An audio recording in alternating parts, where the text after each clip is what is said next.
ઉનાળાની કાળઝાળ ગરમીમાં બાળપણની યાદ અપાવી દે તેવી કાલા ખટ્ટા કોલેટી અને કાલા ખટ્ટા સોડા. બાળપણમાં ગલ્લા પર મળતી કાલા ખટ્ટા કોલેટી અને કાલા ખટ્ટા સોડાનો સ્વાદ આજે પણ દિલમાં વસેલો છે. તો આજે આપણે એકદમ સરળ રીતે ઘરે જ કાલા ખટ્ટા કોલેટી અને કાલા ખટ્ટા સોડા કેવી રીતે બનાવવી તેની રીત જોશું. તો ફ્રેન્ડ્સ, વિડીયોને અંત સુધી જરૂરથી જોશો. તો ફ્રેન્ડ્સ, કેમ છો? જય સ્વામિનારાયણ. સ્વાગત છે તમારું મારી યુટ્યુબ ચેનલ શ્રીજા ફૂડ અને મારા કિચનમાં.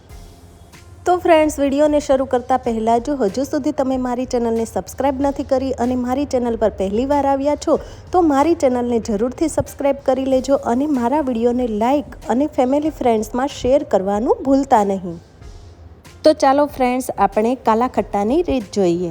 સૌથી પહેલાં આપણે કાલા ખટ્ટાનો કલર બનાવીને તૈયાર કરીશું. કાળો કલર બજારમાં મળતો નથી તો આપણે લાલ અને લીલા કલરને ભેગો કરીને કાળો કલર બનાવીશું.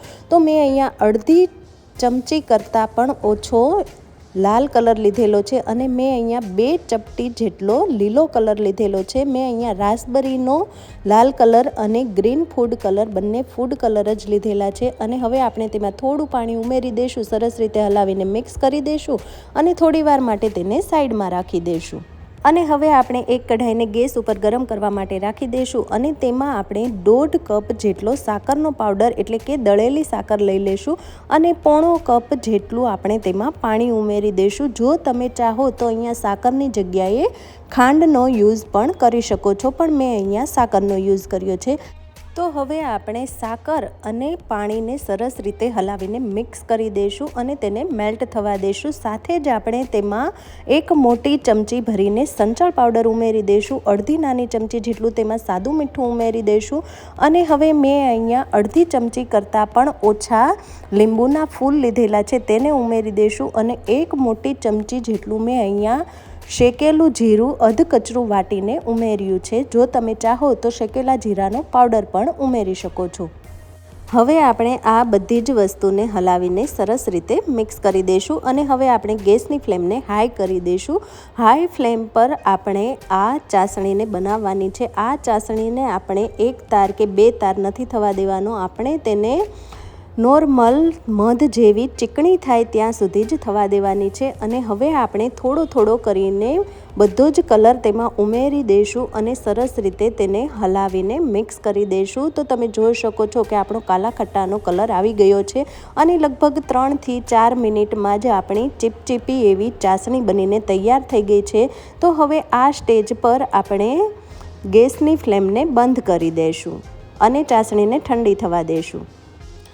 ચાસણી થોડી એવી ઠંડી થાય ત્યાર પછી આપણે તેને આવી રીતે એક વાસણ લઈ લઈશું. તેના ઉપર એક જારી રાખી દઈશું અને તેમાં આપણે બધી જ ચાસણીને ગળી લઈશું, જેથી કરીને જે આપણે જીરું ઉમેર્યું છે અધકચરું વાટેલું તે જીરું બધું ચડાઈને નીકળી જાય. તો તમે જોઈ શકો છો કે આપણું જીરું બધું આવી રીતે ગળણીમાં રહી ગયું છે.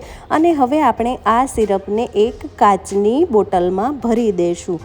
આ સિરપને કાચની બોટલમાં રાખવાથી તે એવું ને એવું રહે છે. 2 થી 3 મહિના સુધી બગડતું નથી. એર ટાઈટ ઢાંકણ બંધ કરી દઈશું અને હવે આપણે તેમાંથી સોડા કેવી રીતે બનાવવી તે જોઈશું. તો એક ગ્લાસ લઈ લઈશું, તેમાં આપણે બરફના ટુકડા ઉમેરી દઈશું અને હવે આપણે તેમાં 2 ટેબલ સ્પૂન જેટલું આ સિરપ ઉમેરી દઈશું અને સાથે જ મેં અહીંયા જે સાદી સોડા આવે છે તે લીધેલી છે. તો આપણે સાદી સોડા ઉમેરી દઈશું અને તેને સરસ રીતે હલાવીને મિક્સ કરી લઈશું. તો આપણું આ કાલા ખટ્ટા સોડા બનીને તૈયાર થઈ ગઈ છે.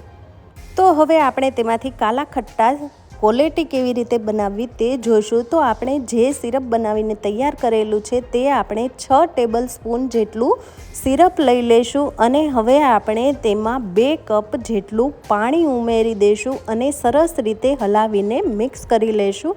તો આપણું કાલા ખટ્ટાની કોલેટીનું પાણી બનીને તૈયાર થઈ ગયું છે. તો હવે આપણે આવી રીતે જે કેન્ડીના મોલ્ડ આવે છે તે મેં અહીંયા લીધેલો છે. તો કેન્ડીના મોલ્ડને લઈ લઈશું અને તેમાં આપણે જે કાલા ખટ્ટાનું પાણી બનાવીને તૈયાર કરેલું છે તે બધા જ પાણીને આપણે આવી રીતે ભરી દઈશું.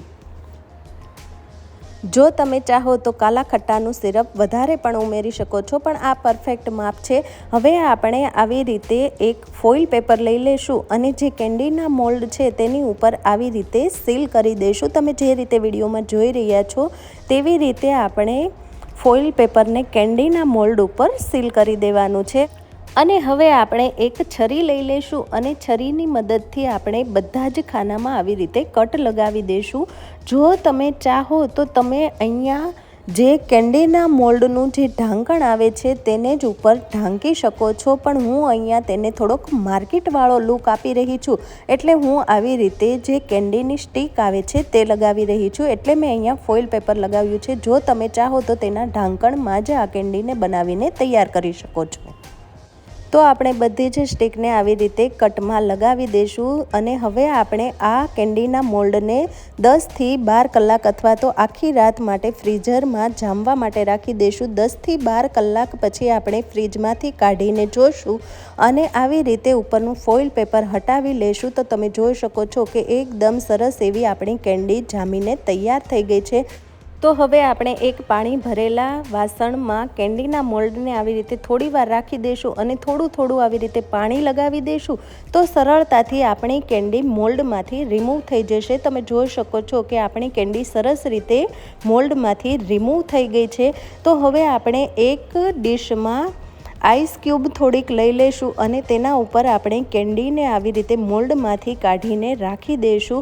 તો ફ્રેન્ડ્સ, તમે જોઈ શકો છો કે નાનપણની યાદ અપાવી દે તેવી જ બિલકુલ આપણી કાલા ખટ્ટા કેન્ડી એટલે કે કાલા ખટ્ટા કોલેટી બનીને તૈયાર થઈ ગઈ છે. તો ફ્રેન્ડ્સ, તમે પણ આ ઉનાળામાં આ કાલા ખટ્ટા કેન્ડી જરૂરથી ટ્રાય કરજો. બાળકોને તો ખૂબ જ મજા આવશે. આ કાલા ખટ્ટા કોલેટી અને કાલા ખટ્ટા સોડાનો સ્વાદ એકદમ બજાર જેવો જ લાગે છે.